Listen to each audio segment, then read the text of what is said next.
The BoostMAX Performance Booster gives you the ability to adjust boost on your EcoBoost and increase it by up to 5 psi through a remote boost adjustment knob. This means that you can increase boost for more power without having to go with a tuner. Adding boost is going to mean more than just power and torque improvements. It's going to mean better acceleration and less turbo lag. The install for this is easy. It's a 1 out of 3 wrenches in the difficulty meter, and you can expect it to take a half-hour tops. So this device is a lot like the throttle response enhancers that allow you to adjust pedal sensitivity, but this one adjusts boost for you. Usually, you need a tuner or a boost controller with a tuner in order to adjust boost, but this device allows you to increase boost for a little extra power without having to go that route. That being said, I know that the thought of increasing boost without a tune is going to bring up some questions, like is it safe, or how can you increase boost without a tune? I'll start by explaining that this goes into the OBD2 port to make its connection, and it increases commanded boost across the board. Normally, the EcoBoost would see about 15 pounds of boost and then taper off to about 12 pounds.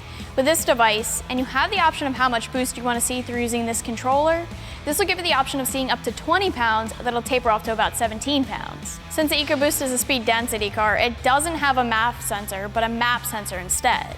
That means that the map sensor will detect how much manifold pressure there is and compensate for the increased boost.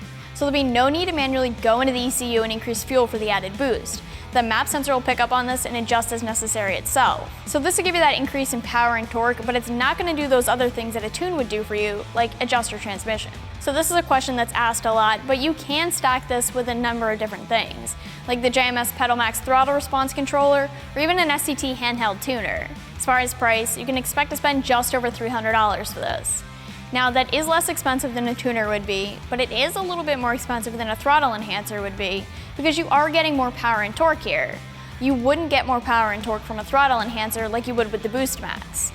And of course, your exact power gains will depend on how much more boost you'll command, and ultimately the rest of the mods that you have for your car. Since this is a plug-and-play device, the install for this will be easy. It's a 1 out of 3 wrenches in the difficulty meter. You can plan on spending about 30 minutes here. You're going to want to disconnect the battery, of course, and find your map sensor so you can disconnect it. Connect the BoostMAX wire harness labeled map sensor in between the map sensor and the OE connector. Next, you'll find the tip sensor. Disconnect it and connect the wiring harness labeled tip sensor in between. Connect the module to the connector and screw it into place. You can then route the wiring harness along the airbox. You need to get the harness through the firewall and into the cabin. Next, you'll connect the pedal position harness to the flat 4-position main BoostMAX harness. Choose between connecting the pedal position harness to the remote boost knob or to the 87 octane red chip.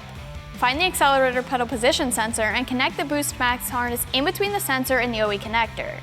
After that, you'll need to route the remote boost knob and secure it into place. Adjust the knob however you'd like to.